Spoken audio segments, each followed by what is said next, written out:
তুমি যদি স্বামীর খেদমত করো রে মা, ও মা তোমরা তো মায়ের জাতি, তোমাদেরকে আল্লাহ সম্মান করেছেন। নবী আলাইহিস সালাতু ওয়াস সালাম যখন হেরা মগ্নে পাহাড়ে ছিলেন, গুহায় ছিলেন, হেরা মগ্নে গুহায় ছিলেন, হযরত খাদিজাতুল কুবরা রাদিয়াল্লাহু তাআলা আনহা উনি খাবার নিয়ে উঠতেন। তিনবার দুইবার হাদিসের মধ্যে আছে, তিনবার খাবার নিয়ে রাসূলকে খানা দেওয়ার জন্য পাহাড়ের মধ্যে উঠতেন। হযরত খাদিজাতুল কুবরা রাদিয়াল্লাহু তাআলা আনহা উনি বৃদ্ধা মানুষ ছিলেন, পাহাড় বেয়ে বেয়ে উঠতে উনি হাঁপায় যাইতেন। একদিন নবী আলাইহিস সালাতু ওয়াস সালাম বলতেছেন, ও খাদিজা তোমাকে আজকে কি সুসংবাদ শোনাই? ইয়া রাসূলুল্লাহ শুনান, কি সুসংবাদ শোনান? বলতেন, ও খাদিজা তোমাকে জিবরাইল সালাম করেছেন, সালাম জানিয়েছেন। ইয়া রাসূলুল্লাহ জিবরাইল আলাইহিস সালাতু ওয়াস সালামের সালামের উত্তর কিভাবে দিতে হয় আমি তো জানি না, ইয়া রাসূলুল্লাহ আপনি দিয়ে দেন। বলেন না সুবহানাল্লাহ। জিবরাইল আমিনের সালামের উত্তর কিভাবে দিতে হয় আমি তো জানি না, ইয়া রাসূলুল্লাহ আপনি সালামের উত্তরটা দিয়ে দেন।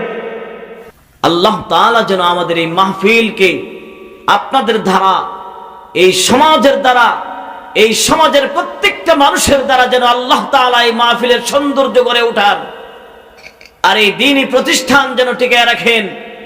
এই একটা প্রতিষ্ঠানের বরকতে আল্লাহ তাআলা এই সমাজ থেকে, এই গ্রাম থেকে বালা মুসিবত দূর করে দিবেন। ও দুনিয়ার মানুষ, আমরা মনে করি আমার ধারা, আমরা মনে করি আমার ধারা, এই সমাজের মধ্যে গজব আসে না, না কখনো না। সমাজের মধ্যে গজব আসে না, সমাজের মধ্যে আল্লাহ বালা মুসিবত দেয় না। কখন দেয় না আমরা কিন্তু জানি বুঝি, কিন্তু তার উপর আমল করি না।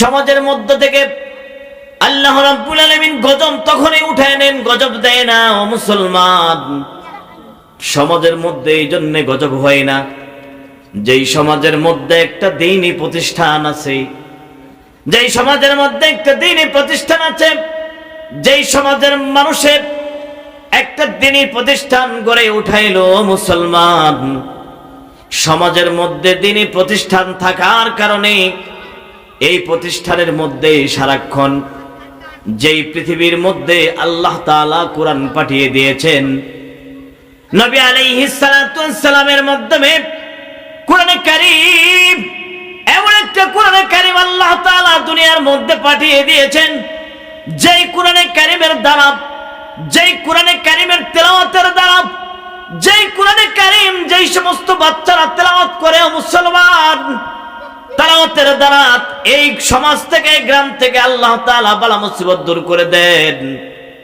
ও মুসলমান, আমি আপনি একবার চিন্তা করে দেখি, সমাজের মধ্যে যে গুনাহ, যে ফিতনা আমি আপনি ছড়াইতেছি, যেই গুনাহ আমি করতেছি, যে ফিতনা আমি ছড়াইতেছি, ও মুসলমান বুঝতে হবে আমার দ্বারা গজব আসতো, আমার দ্বারা অবশ্যই গজব আসতো, কিন্তু এই সমস্ত ধর্মীয় প্রতিষ্ঠান থাকার কারণে সমাজের মধ্যে আল্লাহ তাআলা গজব দেন নাই, বালা মুসিবত দূর করে দেন। ও মুসলমান, তুমি একবার কান পেতে একটা মাদ্রাসার মধ্যে এসে শোনো। মাদ্রাসার মধ্যে রাত্রের বেলা এসে শুনবা, ওই রাত্রের বেলা একটা ছাত্র কোরআনে কারীম তেলাওয়াত করতেছে। যদি দুপুর বেলা আসো তাও দেখবে কোরআনে কারীম তেলাওয়াত করতেছে।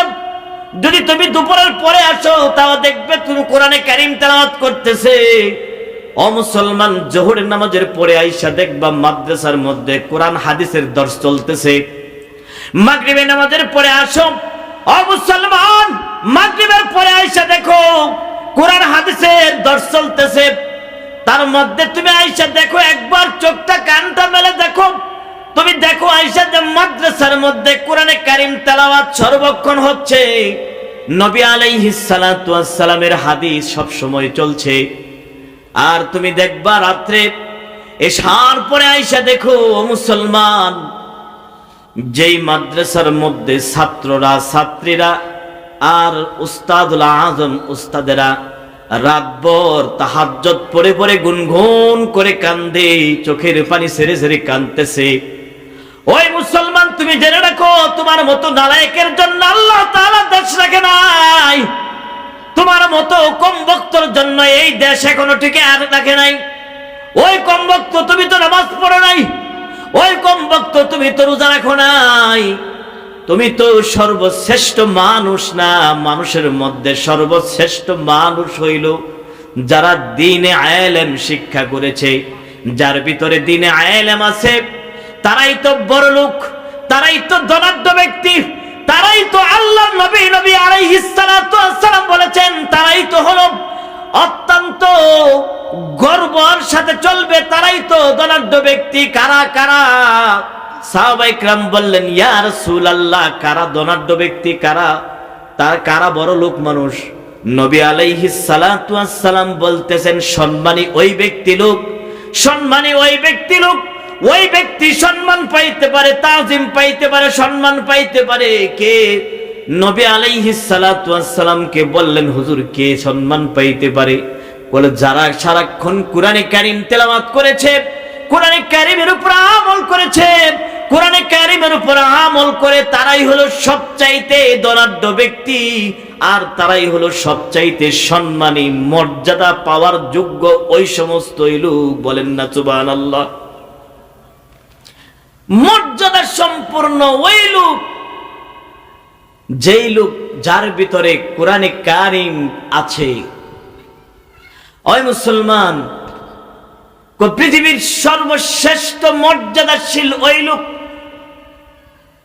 যারা নাকি দেশের জন্য জান দিছে, মাল দিছে, এরাই নাকি ধনাঢ্য ব্যক্তি, এরাই নাকি মর্যাদা সম্পন্ন। নবী আলাইহিস সালাতু ওয়াস সালাম বলেছেন, না, কখনো না। তালাবুল ইলমি ফারিদাতুন আলা কুল্লি মুসলিম। যারা দ্বীনে ইলম শিক্ষা করেছে এবং নিজে আমল করেছে, আরেকজনকে শিক্ষা দিয়েছে। নবী আলাইহিস সালাতু ওয়াস সালামের হাদিস হলো স্পষ্ট হাদিস। যদি নবী আলাইহিস সালাতু ওয়াস সালামের হাদিস তুমি বিশ্বাস না করো, তোমার ঈমান থাকবে না।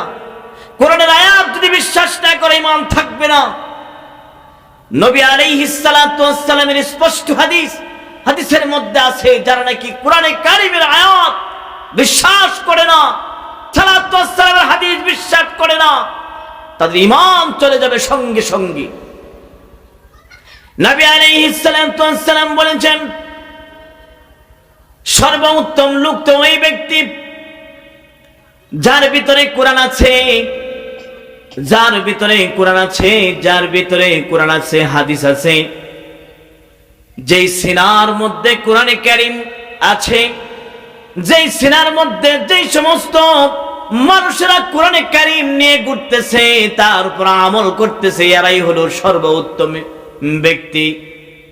ও মুসলমান, পৃথিবীর মধ্যে আমরা বলি যত এসপিবিএস, এমবিবিএস, যত দার্শনিক, যত বৈজ্ঞানিক, যত বুদ্ধিজীবী আছে, যত দার্শনিক আছে, বৈজ্ঞানিক আছে, ডাক্তার আছে, যত বড় বড় মানুষ, নামি ডাকি মানুষ, কিন্তু তাদের চাইতেও সবচাইতেও পাওয়ারফুল লোক হলো যাদের ভিতরে কোরআন। যত এফসিপিএস, এমবিবিএস, বৈজ্ঞানিক, দার্শনিক, যাই কিছু বলেন না কেন, পৃথিবীর মধ্যে মর্যাদাশীল ওই ব্যক্তি, আর ওই ব্যক্তি লক্ষ লক্ষ কোটি কোটি মানুষের সামনে আল্লাহ তাআলা ইজ্জত দান করবেন, তাকে ইজ্জতের সাথে সম্মান করবেন, তাকে মর্যাদা আল্লাহ তাআলা দিবেন। বলেন সুবহানাল্লাহ। এফসিবিএস এর কোনো পাওয়ার থাকবে না, এমবিবিএস এর কোনো পাওয়ার থাকবে না, বড় বড় ডিগ্রিওয়ালা ডাক্তারের কোনো পাওয়ার থাকবে না, এমপি মন্ত্রীর পাওয়ার থাকবে না, বড় বড় উকিল ম্যাজিস্ট্রেটের, জজ কোর্টের, কোনো হাইকোর্টের কোনো পাওয়ার থাকবে না।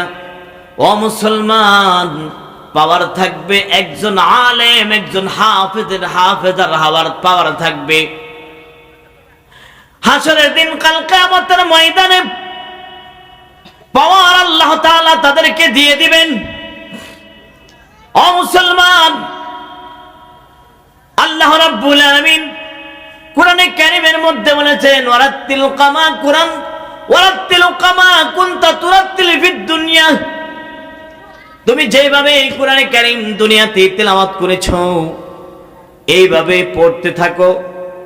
আর উচ্চ আসন, তুমি উচ্চ আসনের দিকে মানে উপরের দিকে উঠতে থাকো। কোরআনে কারীমের হাফেজদেরকে, কোরআনে কারীমের হাফেজাদেরকে বলবেন আল্লাহ রাব্বুল আলামিন মর্যাদা সম্পন্ন লোক, ওই লোকদেরকে বলবেন তুমি কোরআনে কারীম তেলাওয়াত করো। কোরআনে কারীম তেলাওয়াত করবেন আর উপরের দিকে উঠতে থাকবেন। হাফেজরা বলবেন রব্বুল আলামিন তাহলে আমার আসন কোথায় হবে?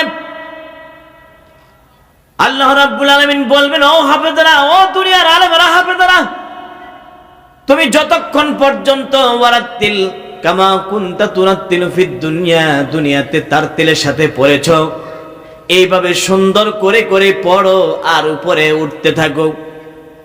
উঠতে উঠতে যতক্ষণ পর্যন্ত তোমার পড়া শেষ না হবে ততক্ষণ পর্যন্ত তোমার জায়গা এখানে হবে না, শেষ যেখানে হবে তোমার জায়গা ওইখানে, তোমার জায়গা ওইখানে হবে। যেখানে তোমার কোরআনে কারীম তেলাওয়াত শেষ সেখানে তোমার স্থান। সুবহানাল্লাহ বলেন। মর্যাদা সম্পন্ন ওই লোক, যেই লোক কোরআনে কারীম তেলাওয়াত করে করে উচ্চ আসন, আল্লাহ তাআলা তাকে বলবেন উচ্চ আসন তুমি লাভ করতে থাকো। ও মুসলমান, তুমি একবার চিন্তা করে দেখো তাইলে তুমি কত মর্যাদা সম্পন্ন লোক, তুমি কত মর্যাদা তুমি দুনিয়াতে হাসিল করেছো, কত মর্যাদা কত সম্মান তুমি দুনিয়াতে হাসিল করেছো।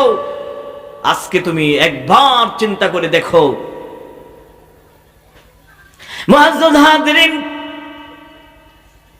এই মাদ্রাসাগুলো এরকম একটা মাদ্রাসা যেখানে তরবিয়তের শিক্ষা হয়, যেখানে ইসলাহ, মানুষের ইসলাহ হওয়ার শিক্ষা দেয়, যেখানে মানুষের নম্রতা শিক্ষা দেয়, যেখানে মানুষকে ভদ্রতা শিক্ষা দেয়, যেখানে মানুষকে আচরণ শিক্ষা দেয়, নম্রতার শিক্ষা দেয়, যেখানে শুধু দুনিয়ার লাভের জন্য নয় আখিরাত লাভের জন্য, আখিরাত কামানোর জন্য যেখানে যেই মাদ্রাসার মধ্যে পড়া হয়, এই মাদ্রাসাগুলোই হলো এই সমস্ত মাদ্রাসা। যেই সমস্ত মাদ্রাসার মধ্যে মানুষ একবার ঢুকলেই তার জীবনের সবকিছু পরিবর্তন হয়ে যায়, যেই সমস্ত প্রতিষ্ঠানের মধ্যে ঢুকলে তার সন্তান নেতার শিক্ষা হয়ে যায়, যেই প্রতিষ্ঠানের মধ্যে ঢুকলে তার আদব আখলাক সবকিছু তার ভিতরে ঢুকে যায়। ও মুসলমানেরা, তোমরা শুনো, আল্লাহর কোরআন এমন একটা কোরআন, নবী আলাইহিস সালাতু ওয়াস সালামের হাদিস এমন একটা হাদিস, এরকম হাদিস যে হাদিস পড়লে মানুষ তার জীবনের পরিবর্তন, জীবনের চাকা ঘুরে যায়। এমন আয়াত আছে কোরআনে কারীম, এমন কোরআন যে কোরআন তেলাওয়াত করলে মানুষের মর্যাদা আল্লাহ তাআলা আরো বাড়িয়ে দেন। এমন একটা কোরআন, যেই কোরআন পৃথিবীর কোথাও কোনো জায়গায় আল্লাহ রাব্বুল আলামিন দেন নাই। পাহাড়ের মধ্যে দিতে চেয়েছিল, পাহাড় বলে না আমি পারবো না, পুরো জায়গায় হয়ে যাব, আমি শেষ হয়ে যাব, সুতরাং আমি পারবো না, এটার ওজন এটার ভার আমি নিতে পারবো না। নবী আলাইহিস সালাতু ওয়াস সালামের উপর এই কোরআন আল্লাহ রাব্বুল আলামিন সুপরত করেছিলেন।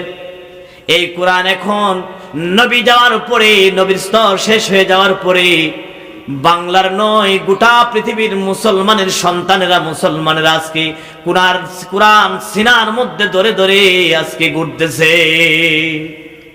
ওই মুসলমান, একবার তুমি এই সমস্ত মাদ্রাসা ঢুকে তুমি দেখো, তোমার জীবনের চাকা ঘুরে যাবে। একবার তুমি এই মাদ্রাসার মধ্যে ঢুকে দেখো, তোমার জীবনের আদর্শ, তুমি আদর্শিত হয়ে আল্লাহ তাআলা তোমার মর্যাদা আরো বৃদ্ধি করে দিবেন। বলেন না সুবহানাল্লাহ। হয় মুসলমানের সন্তান, তার আদর্শ যদি এরকম হয়, মুসলমানের সন্তান আদর্শ এরকম হয় না। মুসলমানের সন্তানের আদর্শ হবে নবীর আদর্শ, মুসলমানের সন্তানের আদর্শ হবে সাহাবায়ে কেরামের জীবনের আদর্শ, মুসলমানের সন্তানের আদর্শ আখলাক চরিত্র হবে নবী আলাইহিস সালাতু ওয়াস সালামের জীবনের আদর্শ।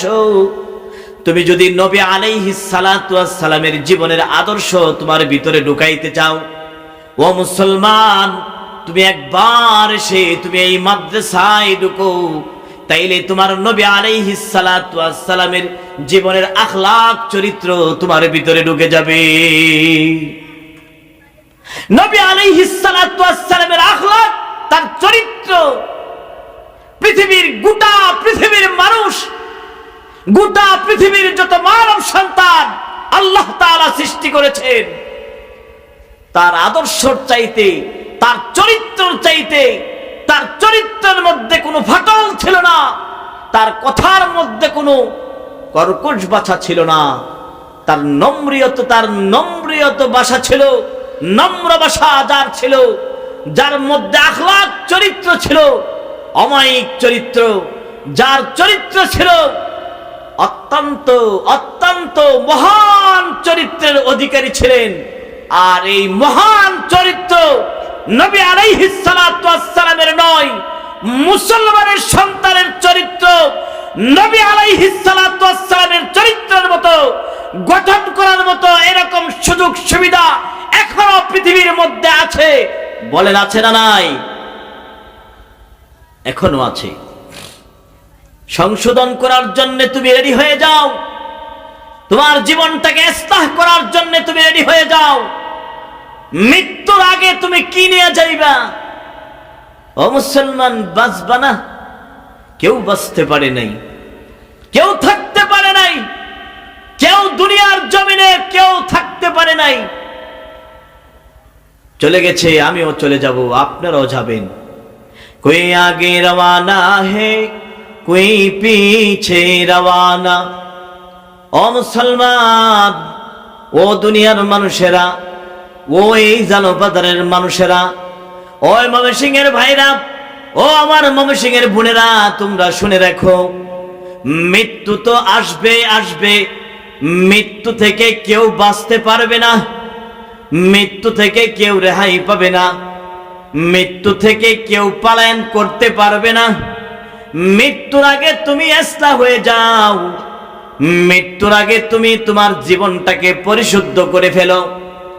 মৃত্যুর পরে তুমি যদি চেষ্টাও করো, হাজার চেষ্টা করলেও কোনো লাভ হবে না, কোনো উপকার আসবে না।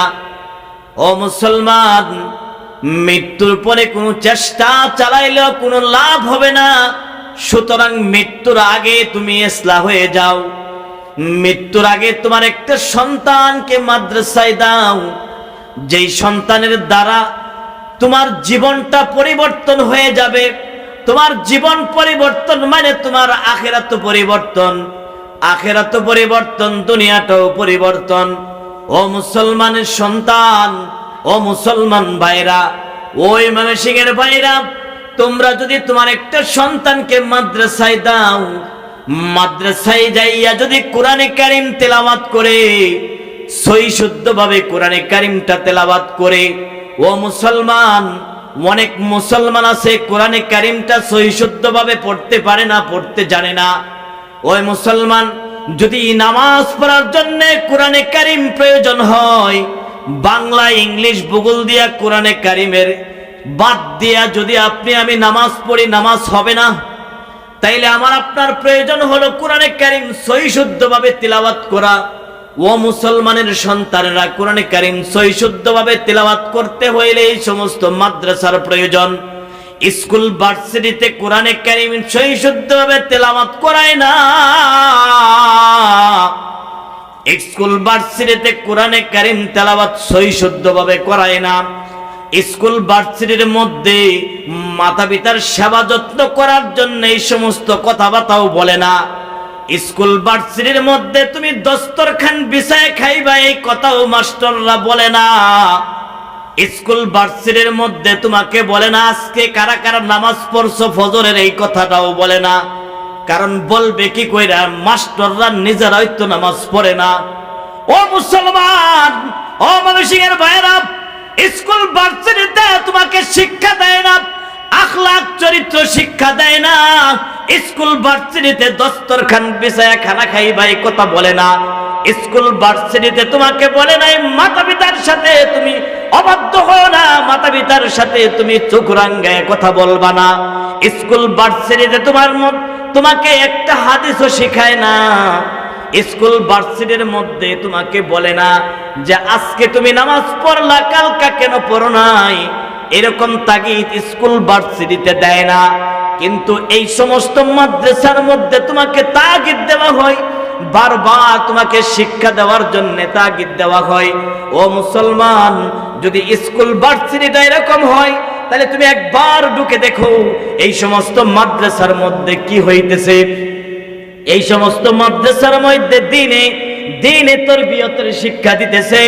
এই সমস্ত মাদ্রাসার মধ্যে নবী আলাইহিস সালাতু ওয়াস সালাম, হযরত আয়েশা সিদ্দিকা রাদিয়াল্লাহু তাআলা আনহা, উনি হাজার হাজার নয় লক্ষ লক্ষ হাদিসের মুহাদ্দিসা ছিলেন।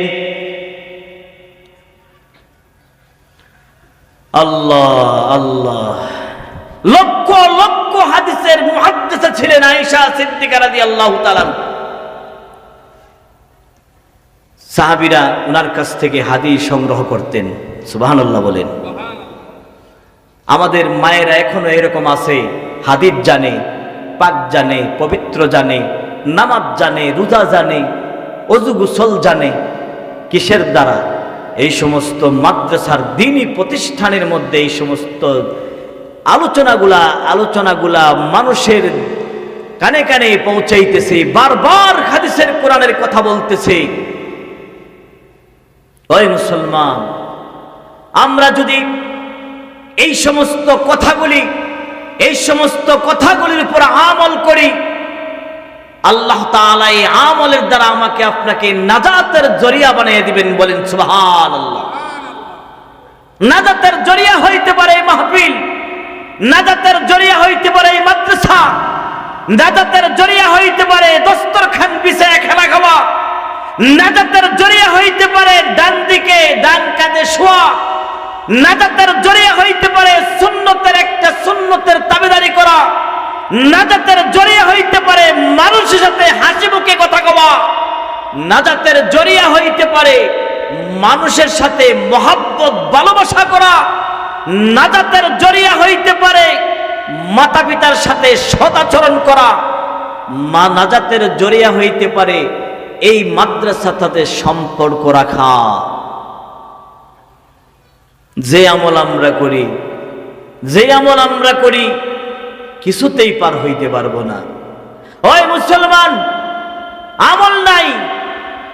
আমল নাই এরপরও বলি কই হুজুরে তো খালি ফেসাল করে, হুজুরা তো কইবই। কত মুসলমানের সন্তান আছে খারি খারি প্রস্রাব করে, যদি কিছু কয় হুজুরা দেখছি দাঁড়িয়ে দাঁড়িয়ে প্রস্রাব করে। সুন্নত তো নাই, আখলাক চরিত্র মুসলমানের সন্তান এখন হারিয়ে ফেলেছে। চরিত্রের কোনো বালাই নাই। মুসলমানের সন্তান দাঁড়িয়ে দাঁড়িয়ে প্রস্রাব করে, মুসলমানের সন্তান হুজুরদের উপরে হাত তোলে, মুসলমানের সন্তান হুজুরদেরকে গাল দেয়, মুসলমানের সন্তান এক ভাই আরেক ভাই মারামারি করে, মুসলমানের সন্তান ভালোবাসা শিখে নাই, মুসলমানের সন্তান আদর্শ শিখে নাই। ওই মুসলমানের সন্তান যদি আদর্শ শিখতে হয়, আল্লাহর নবীর হাদিসের প্রয়োজন, কোরআনের আয়াত কোরআনের প্রয়োজন। তাইলে তোমার ভিতরে আদর্শ ঢুকবো। আদর্শের জায়গা যাইতে হবে যেখানে তরবিয়তের শিক্ষা হয়, যেখানে নম্রিয়তের শিক্ষা হয়, যেখানে কোরআন হাদিসের আলোকে ফুটিয়ে তুলে যেই জায়গার থেকে মানুষ তার চরিত্র গঠন করে ওই জায়গায় আমাকে যাইতে হবে। ওই মুসলমানের সন্তান, ও আমার মা বোনেরা ভালো করে শুনে দেখুন, নবী আলাইহিস সালাতু ওয়াস সালাম একদিন ঈদগাহ মাঠে যাইতেছিলেন। ঈদের মাঠে, ঈদুল আজহা ঈদুল ফিতরের মাঠে, ঈদগাহ মাঠে যাইতেছিলেন। কয়েকজন বেগানা নারী প্রতিমধ্যে দাঁড়িয়ে, রাস্তার মধ্যে দাঁড়িয়ে আছেন।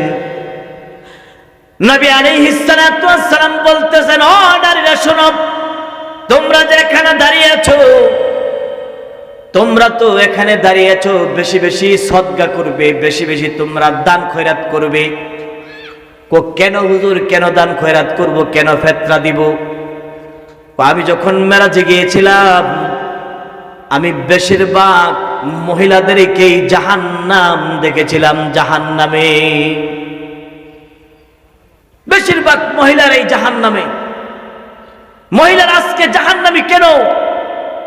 মহিলারা জাহান্নামে এই জন্যে, মহিলারা স্বামীর খেদমত করে না। অনেক মহিলা আছে, সবাই না, অনেক মহিলা আছে স্বামীর খেদমত করে না। অনেক মহিলারা আছে, দেখবেন মহিলার সাথে ভালো ভালো স্বামীরা ভালো ভালো আচরণ সবসময় করে, যদি খালি তার উল্টাটা করেন তাইলেই ভালো না। তাইলে কি ভালো না? সারা জীবন খালি কষ্টই করলাম, সারা জীবন কষ্টই করলাম, তোমার ঘরে কিচ্ছু পাইলাম না। আল্লাহ আল্লাহ আল্লাহ, এরকম আছে না নাই? আছে, আমাদের মুসলমানদের ভিতরে আছে, আমাদের মুসলমান মহিলারাই আছে। তো সারাদিন খালি, সারা জীবন খালি তোমার ঘরে কষ্টই করলাম, এর বাইবা যাইবেন সব ভালো, খালি উল্টাটা একটু দেখবেন। আল্লাহ আল্লাহ আল্লাহ আল্লাহ, একদিন খালি একটু বদলাম করবেন, পরের দিন আর তরকারি মধ্যে, আর তরকারি খালি লবণ বেশি আর না জাল বেশি। আল্লাহ আল্লাহ তাআলা হিদায়াত দান করুক, আল্লাহ তাআলা হিদায়াত দান করুক।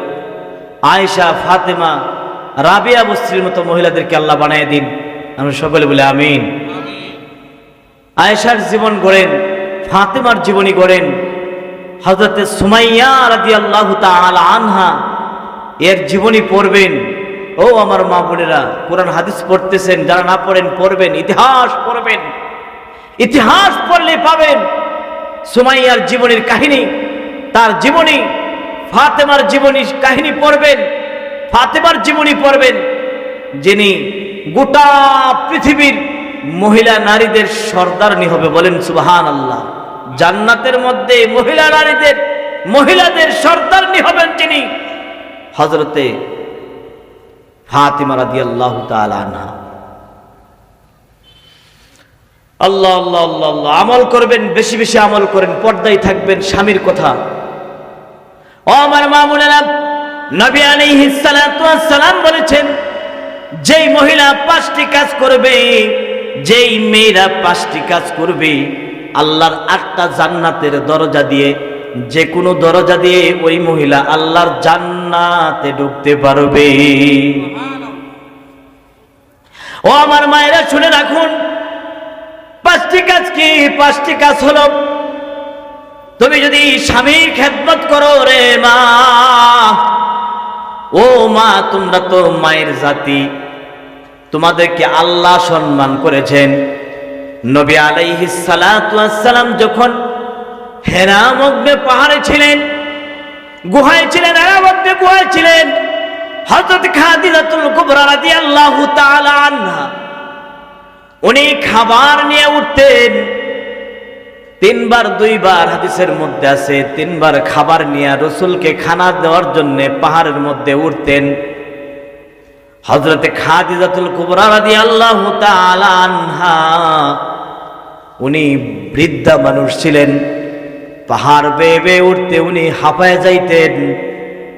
একদিন নবী আলাইহিস সালাতু ওয়াস সালাম বলতেছেন, ও খাদিজা, তোমাকে আজকে কি সুসংবাদ শোনাই? কয়, ইয়া রাসূলুল্লাহ, শুনান, কি সুসংবাদ শোনান?